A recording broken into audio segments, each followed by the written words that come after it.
Hey everyone, this is Mike Andes, and you're listening to the Business Bootcamp Podcast. Today is going to be a good episode. We're going to be talking to a doctor about how to communicate to their team, how to make their team more effective, and how to make their team do what they want them to do. And if you're a business owner, that kind of sounds kind of nice. So before we get into today's show, I want to say a big thank you to Gusto. Gusto is today's sponsor. They've come back again and renewed the sponsorship, and a big thank you to them for supporting the show. But they are offering a free 3-month trial. So not just a 1-month trial like before. It's a 3-month trial of their software. And I'm telling you, the software is great. We've tried it out and we're using it. And basically, you're able to do your payroll through there, gusto.com/bootcamp. That's the only way you can get that free 30-day trial. Check it out. You can do all of your benefits through it, and it's very, very easy to get quotes and estimates on medical coverage. So, in the landscaping industry, it's not very common that a company would offer benefits like medical coverage. So it's something that we think we can get an advantage on in the labor market. So we've been looking into it big time. We've been looking at things like disability insurance, health insurance, life insurance, and definitely setting up HSAs, health savings accounts for our employees. You can also do a 401k through Gusto, as well as workers' compensation and HR and all of that. So it's just a great tool, and it makes it very, very simple. So if you're confused or a little bit intimidated by all the red tape of doing payroll as well as benefits for your employees, I highly recommend you check it out. After the 90 days, 3 months that they're giving us, it's super cheap to keep going, and it's very much worth it. Your employees will love it because they get to see, booking their time off, things like that, vacation time. It's fantastic. So check it out. It's gusto.com/bootcamp. Now, today we are going to be answering a question that came in from a doctor, and I always like answering the doctor's questions whenever doctors have written in the past. The reason for that is I don't know if Dr. Wright, who wrote in today, if she knows that my story of going to medical school, and I did all my pre-med and was completely thinking that I was going towards a medical degree and going to become a surgeon and all of that.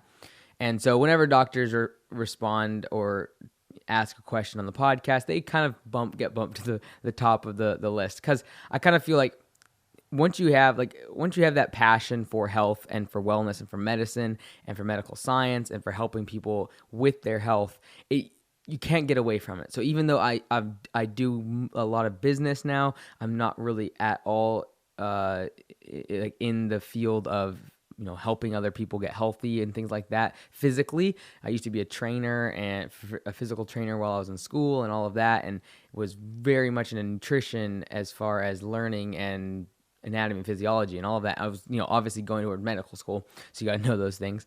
And so when doctors write in, I kind of feel like it's almost I get to in some way contribute to other people's health and well-being, and something I'm very passionate about indirectly. And so I feel like even though I'm not a doctor, not an MD, I can kind of still help them run their businesses better, thereby helping their clients and their patients more. So it's kind of a cool thing. I think one day, people have asked me about this, I get this asked, quite a bit.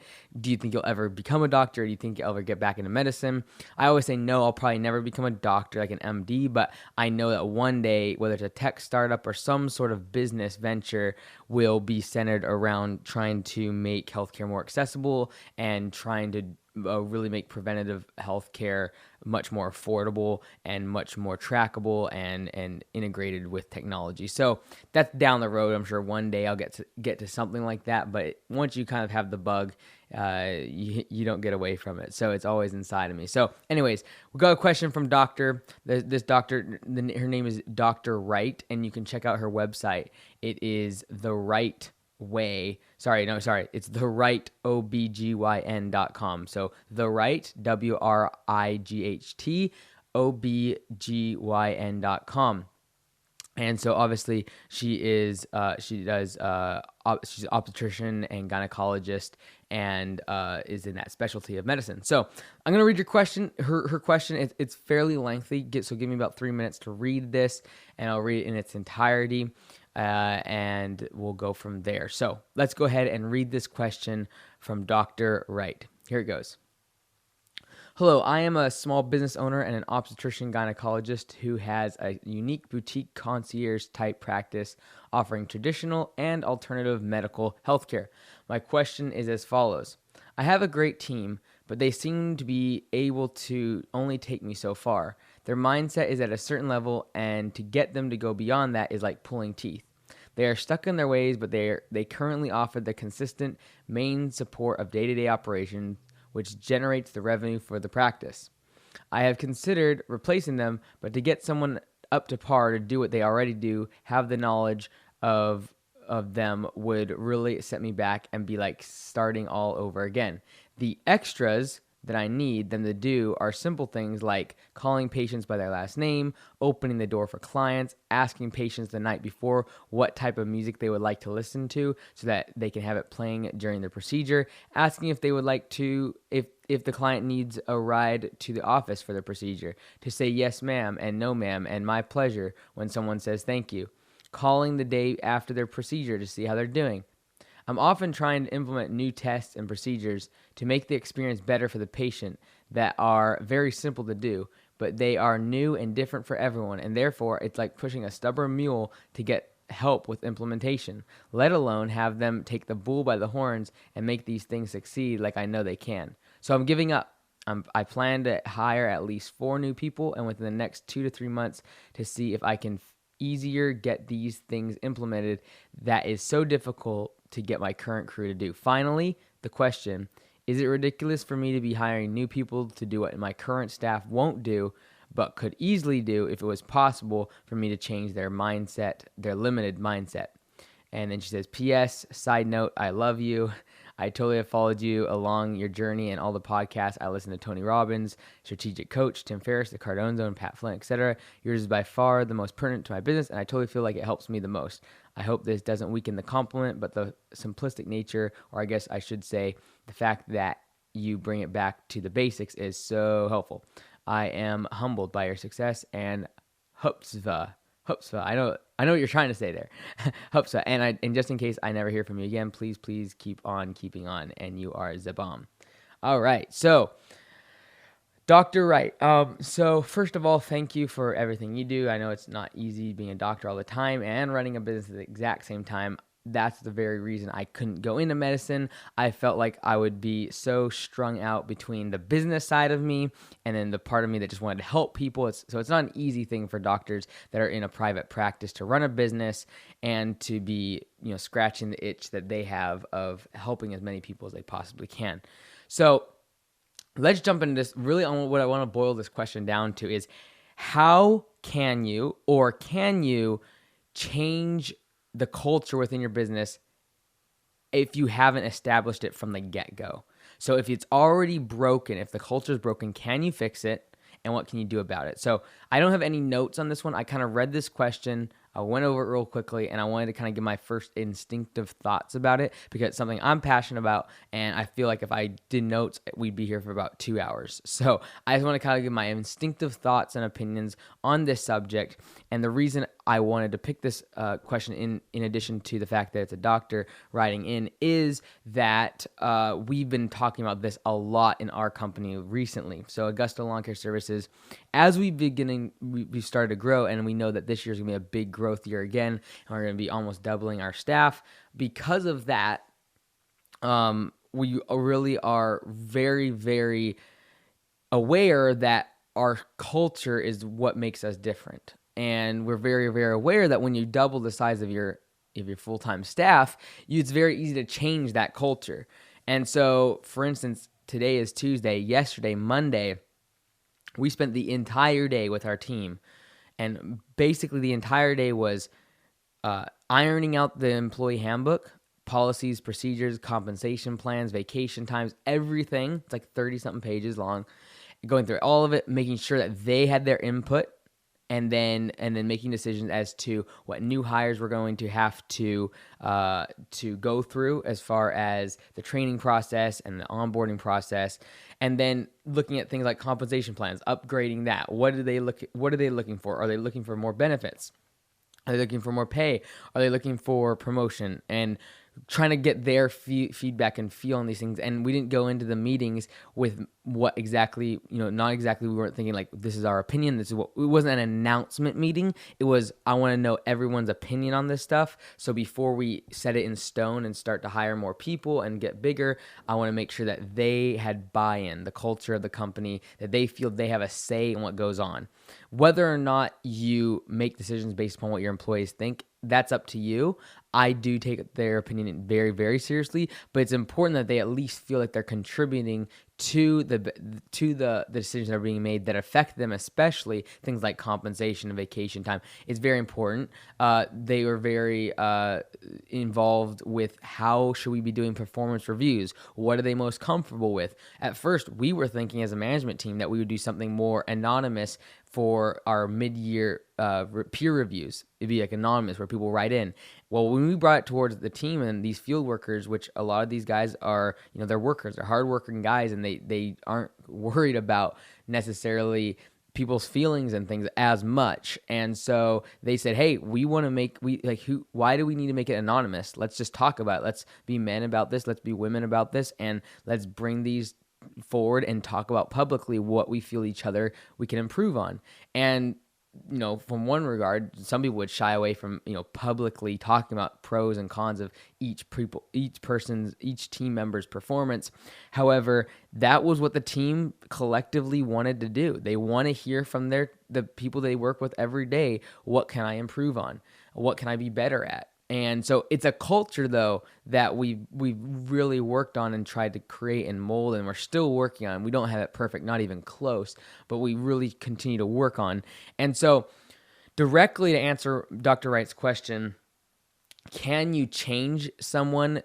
Yes, you can. But it's going to this is the thing. This is how I look at it. You as the leader, the business owner, you are going to be the highest level of professionalism, of customer service, whatever it is in your company, culture. You are the one that sets the bar. And if that bar is low, you can't expect anyone else to do any better. So whenever someone complains to me or starts talking about their culture or their employees, I always question the leader first. There's a reason why when it comes to sports teams that the coach is a lot of times brought into question when the team's not doing good. Sometimes that's not justifiable. Sometimes it's other factors. But the reason is because people know that leadership alone can have a big factor in whether or not a team, whether or not a company, whether or not a collective management group is able to succeed. And so I genuinely believe if you see problems in your team, I would look inwardly first, because they're not going to be any better than you. And you've got to set the standard in professionalism and customer service and how you answer the phone and all those things. I'm going to assume, Dr. Wright, that you do these sort of things. And not all of this, Dr. Wright, is directly at you. This is just kind of some general advice and kind of like, observations that I have about this whole thing. The bottom line of this whole thing is, how important is culture to you? This goes for everybody. You got to ask yourself the question, like, really, how important is it? People can say they want to have good culture and they want good people and they want people to feel good when they come to work and they want people to do what they love and be inspired by the work they do. And people can say that all and blow a lot of hot air, but your team and the people that you work with and that report to you, they know if it really is just lip service or if you actually believe it and if you mean it and your actions back it up. They know. So regardless of what you say, regardless of what policies and procedures, regardless of what pictures you put on the wall and what nice sayings you put up in your office or, text out to the team in a company-wide email, that stuff is fine and good for reminding and things like that. But if they don't see it in you, it will fall on deaf ears, or it'll only be a temporary fix to a long-term problem. So absolutely the number one thing is for you as the leader, if you have culture problems within your company, is to look inside and lead by example instead of by words. That's the number one thing I would do and think about is what are you doing about the culture. Then you can start thinking about, okay, how do I replicate this? How do I figure this out? So number one, I feel that it is the best option, the best way to set culture is right from the onboarding process, right from when you're hiring them, to get them ingrained in the culture, what's expected of them. That can include their training, that can include how you hire them instead of just hiring on the spot. Like there's got to be some sort of a process, there's got to be a training about the company, about the history, what's going to be expected of them, all about how customer service and culture and the culture of care for the customer is the number one priority in your company, and talk about that before you hire them. See if that's going to be an issue. If they're not going to be the type of person that wants to say the things you want to say and be over the top to customers and go the extra mile, you're going to flush them out if you have a good training and onboard, really a hiring process, and then an onboarding and training process to train them, give them the step by step, have them follow you for a day on how to treat a customer, and then they need to take notes on that. So for instance, let me kind of back up a bit. We're training, we are always testing and revising and editing our processes. And number one thing, like I said, for culture is hiring, getting from the onboarding process. So we're changing that whole thing up. We've added last year the career fair, but now we're adding another step where they're going to show up to what they think is going to be an interview. It's actually going to be a collective group of all the interviewees for that day. They're going to have certain tasks around the shop that'll take them an hour or two. We're going to be able to watch them. We're going to see how they problem solve, who's the leaders, who are the people that actually do the work, who are the ones that just watch. We're going to be able to watch them in action. So we're changing up our hiring process. In addition to already having the career fair and talking about the history of the company, what we stand for, who should not work for us, and kind of making it sound like a bad job for the people that won't work with our culture, and trying to weed them out like we did last year. We weeded people out in that career fair. Now we're adding another step before even the interviewing process, which now we've added more interviewing and more people at the interview from our company, so it's not just less and less dependent on my opinion, and so less biased. And so we're adding this other step in between that, which is like, how do they react to situations that they weren't expecting? How do they work with other people, which is a massive part of what we do? How do they work with physical labor? How do they actually get their hands dirty, or are they more of someone that stands back and actually wants to more or less govern the team and organize, which is fine. We're just looking for certain characteristics and traits by which we can get better information and better questions for them to be on the interview the next day. So, and you're going to weed some people out. We're going to weed some people out on that second day when after the work, they'll be like, man, these people are crazy. This is way too hard of work. Or I thought I was coming to an interview and now I come to this, and this is crazy. And so they'll leave, and that's fine. They won't work with our culture. So I think number one, whether or not, Dr. Wright, you go and do get new staff, if you do, I think for everyone out there, when you do hire new people, that's where it starts. That's where customer service and culture and how your company, you want your employees to be acting with the customer, that's where it all starts. If you don't make that an absolute number one priority from the get-go, it's going to be a lot harder, not impossible, but a lot harder to change that a course of action down the road. And so definitely, you want to focus on that. And like I said, we don't have it perfect. It's just that we're constantly changing and evolving. And like another part of this, so now we're going to switch. So we were talking about like how you can really create a culture from the get when you haven't hired anyone yet. How do you create a hiring process that would facilitate the people that you want in your company and would tend to attract them and push or repel the people that aren't going to work for your company? Whether that be doing customer service calls, like literally fake phone calls during the interview process, whatever it is, you can figure this stuff out to figure out who are the type of people I don't want to be working for me, who are the people I do, and then figure out what's going to repel the people you don't want and what's going to attract the people that you do want.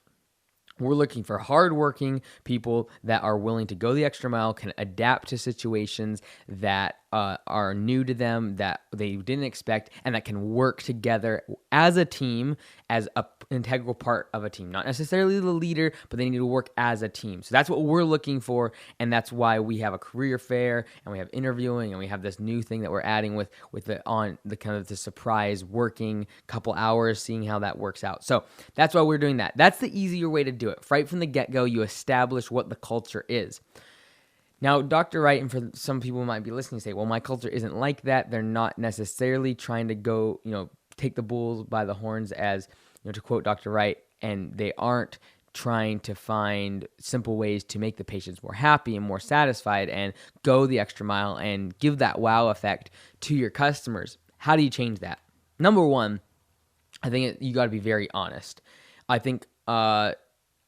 truly believe that when your intent is pure and when you genuinely have the best interest of you have your customers' best interest and you have your employees' best interest in mind, and that's genuine to you. Like you can't make this stuff up, and you can't fake this to your employees. They're gonna see right through it.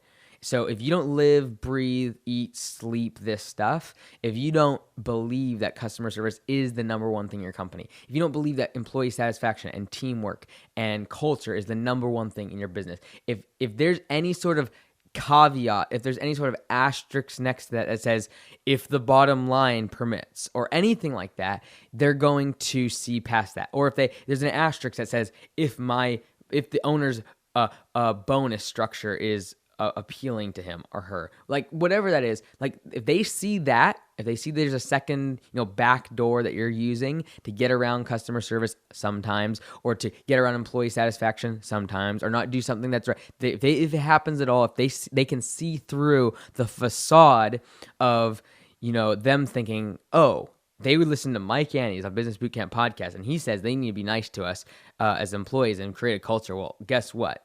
They don't really think that, so I'm not going to be that way.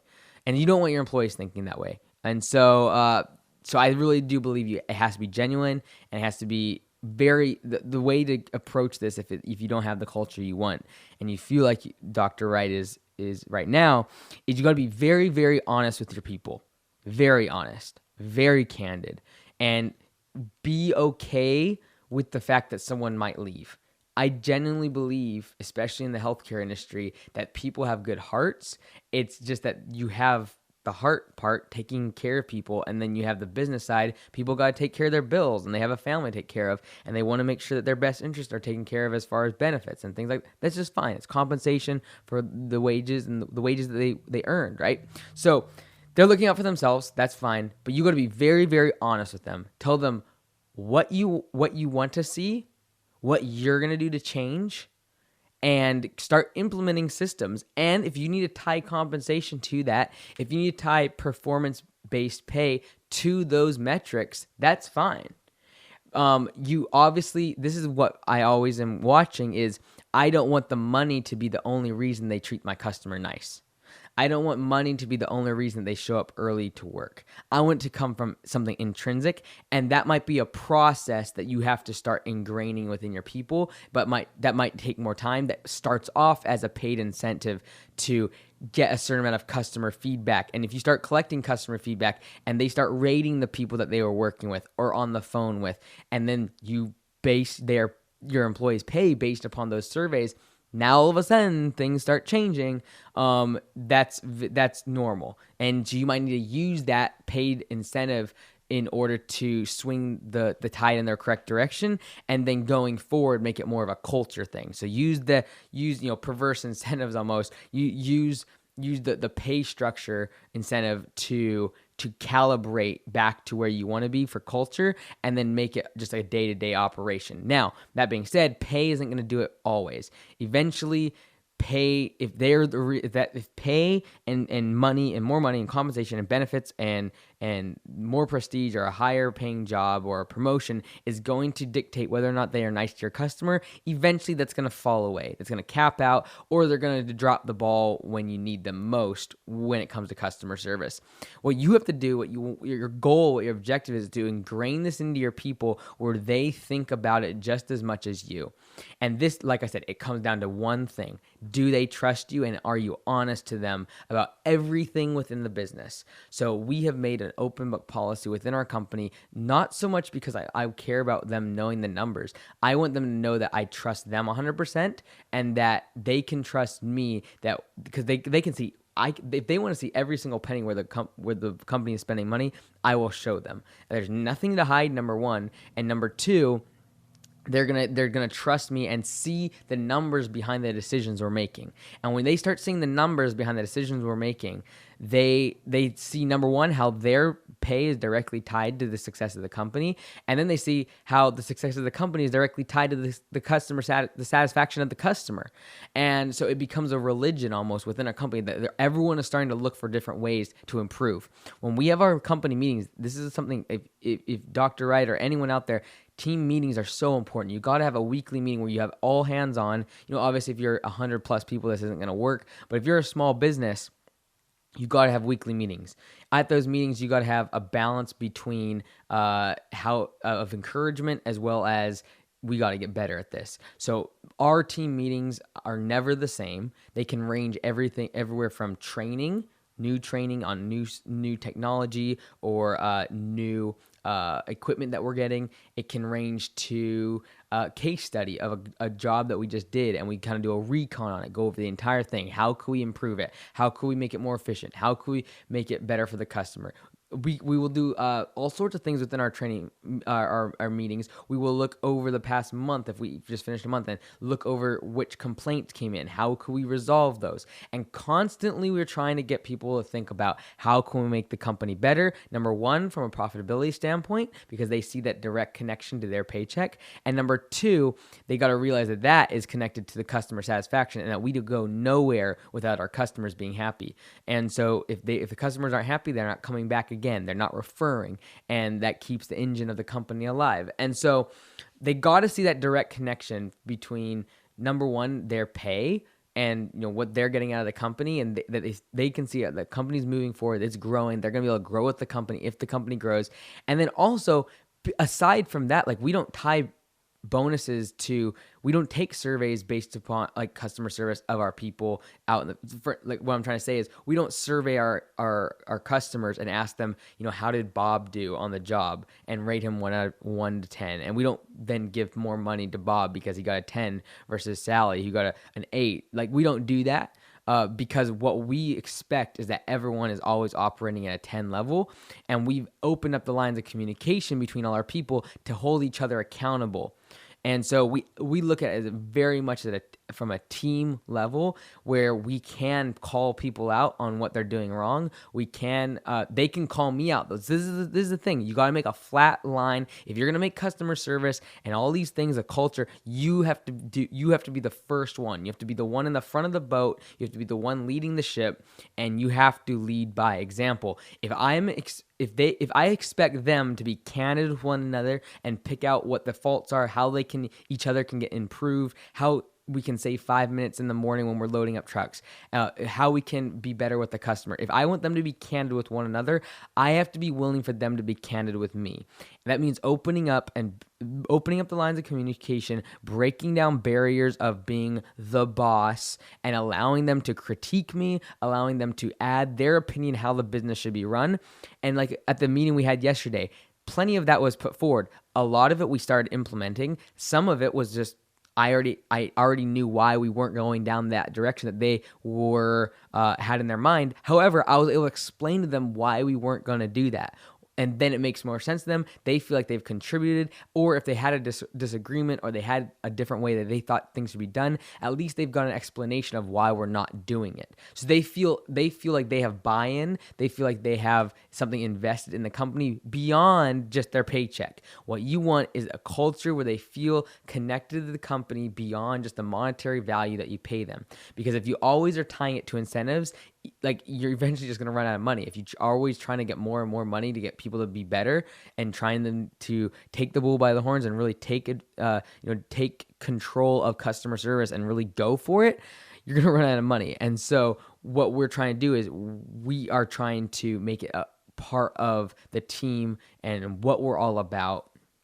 And there's no simple way to do this. So, like I said, number one, the easiest way to make a culture that is customer centric is right from the hiring process. Have a process of getting the right people on board. That you could take an entire episode on that, how to do that, having the career fair, having some sort of way to weed out the people you don't want, having a way to throw them inside of a situation that requires them to show whether or not they have leadership, whether or not they have the ability to think on their feet. And when things go wrong, they're able to think about what to do.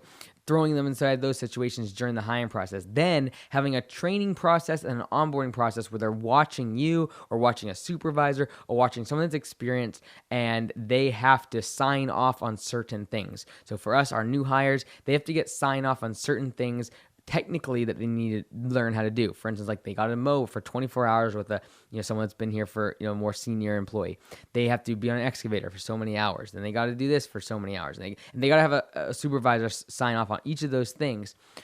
You can do the same thing for customer service. Okay, you need to take 10 calls to, so many patients and follow up with them and ask them how their stay was. You got to call or talk to 5 patients and ask them what type of music they want for their or what type of music they like, so that you can put it on in the procedure. You got to make this part of the onboarding process, literally a checklist that they got to get in the habit of doing these things right from the get-go. And if you're not in that position, either A, you got to figure out, are these people ever going to change, and you got to fire them and start like you were talking about, Dr. Ray, right from the get-go, fire everyone and start over. That's an option. But I think the better way to do this is have a very, very candid, honest meeting with the people you currently have. Say, hey, this is what we've been doing. This is where the problems are. This is why we're not getting to where we want to be because of X, Y, and Z. This is what we need to change, and make it a we, not a you. Make it an us. Include yourself in the fact that things have got to change, and you've got to make it better for your patients, and have a very candid conversation as far as what's gone wrong. Don't point fingers at individuals at this point. You're wanting to outline what needs to change, what's gone wrong in the past, and then looking forward, what has to change. What are the things that need to be implemented when it comes to taking phone calls and asking customers what they would like, and yes ma'am and no ma'am and my pleasure when they say thank you. Those sort of things need to be very candid as far as, and then you need to ask and accept and encourage feedback, and you need to encourage and ask for and plead for debate. You need them to question you. You need them to open up and challenge why you're doing this. You need to incentivize them, if at all possible, to challenge what you're saying. And if they have questions or doubts of how this is going to work, they need to voice it, because if they don't, you need to make it clear you will lose your job if these things are not implemented. You got to have that perfect balance between humility and then knowing that you are the boss, you do run the show, and that they are going to be accountable to you to make sure that they toe the line of customer service. And so there's that perfect balance. It's not easy, but between the tension of humility and then knowing exactly what you need out of your people, that's the perfect tension. If you have both of those things, that's the perfect tension that will get them on board. And what will happen if you have maybe 10 people, I don't know how many people are working for you, Dr. Wright. If you have 10 people, I can guarantee there's probably a couple that aren't going to like this. They might say negative things in that meeting, and you might need to dismiss them on the spot. Or if it really escalates. But I don't think that happened. They'll usually be they'll come to your office the next day or a week later and say, this isn't going to work for me, and blah, blah, blah, blah. So expect that, but be fine with that, knowing that they were the 2 or 3 worms inside the apple that were making everyone else go down to their level. And so let them leave, give them some sort of bonus or whatever to get them out of the place, and then hire the new people according to the culture that you want to inbreed within your people. I feel that half if not more, 3/4 of your people are going to respect you more. They're going to enjoy the changes. They're going to enjoy, because when you treat your customers good, you and your company, when you and your employees treat your customers good, that is one of the best morale boosters for your company. Because when you are doing good and when your employees are doing good and when they feel like when they come to work, they are doing good, you become unstoppable. And so they feel good about themselves. They feel better about their work. They feel more satisfied with their job. And you won't have to always rely on the paying them more to keep them coming to work and doing what you want them to do. Consistently having those team meetings, weekly training, weekly looking at what happened, how we could do better. When we get a customer complaint, we dissect the whole thing and we never look at why it was their fault. We always 100%, we never look at why a supplier made a customer unhappy. We look at what could we have done to make the supplier look better and thereby make the customer happy. We are always taking responsibility. How could we make it better? For instance, we're building our second shop right now, and one of the box suppliers that was bringing one of the big storage containers, the big 40-foot boxes, got stuck back in the back of the 2-acre shop that we got there, and it got stuck and it like ruined a whole bunch of stuff, and they had to drop the box in the wrong place, and then it's been a big deal. It's going to be like probably a 3-4 week delay on building out the new shop in the back part and the storage area. And so yes, we could have blamed on the delivery driver went in the wrong spot and on the wrong day and the wrong time, but we had to ask ourselves, what could we have done differently? Why? So that's the kind of culture that you want to create, taking responsibility, and at those team meetings, asking yourself about the positive experiences. Really highlight those. When customers email your practice and rave about how the music they had during their procedure was just exactly what they wanted, that's when you got to feed that to your people. You got to feed that, make that 100% in front of their face. That's like the most important thing. Then you got to look at the ones that are negative, or how can we improve this? We are always asking our people, how can we get better for number one, our customers, and number two, for the people that work here? How can we, number one, make it a better place to work at? And number two, how can we make this a better customer-centered business where the customer is more happy? If you get your employees happy and you get your customers happy, you have a successful business that is viable and will get through a lot of hardship. So that's what you had those team meetings, and then you have those, you maybe quarterly or annual meetings where you really like take a good solid 2, 3, 4 hours. Maybe take everyone out to dinner. We do an offsite twice a year to try to get them out of the office, get them out of their uniforms, get them out of the workplace, and start opening up about how we can do better, how we can make it a better place to work, how we can make it better for our customers, and then rewarding them for coming up with ideas. We gave a $200 gift card there's a customer service book that we wanted everyone to read. They had to read it, and then based upon the 39 rules of that book, they had to submit one of the ones they thought we could implement at Augusta. And as part of that, we then voted on the best idea. Everyone voted, and whoever got the most votes got a $200 gift certificate, which, by the way, he ended up giving to the entire team. But then there's different incentives that we give to people that when they come with good ideas on how to change, how to make it better for the customers. One of the suggestions was what we've implemented with the whole sending mail letters to all of our estimates and doing a handwritten note with a picture of us. That was a suggestion from an employee, because we've inbred it within our culture that this is something this is a part of our culture, this is part of our DNA, and this is expected of you to come to work and find places that we can get better, number one, as employees and as a business, and number two, how we can make it better for our customers. So like I said, it's always best to do it from the beginning when you're on board people. If you're trying to change it, you've got to do it through honesty, communication, and ongoing communication as far as what your standards are and what you want your people to do, but then also how you need to get better, and be very, very open and clear about your expectations. So that's it for today, everyone. Thanks so much for listening. Again, businessbootcamppodcast.com. If you have a question on how to start, grow, or save your business, just go to businessbootcamppodcast.com. Send me an email, fill out the application. I'd love to hear how I can help you. Again, Mike Andes, Business Bootcamp Podcast. I'll see you next time.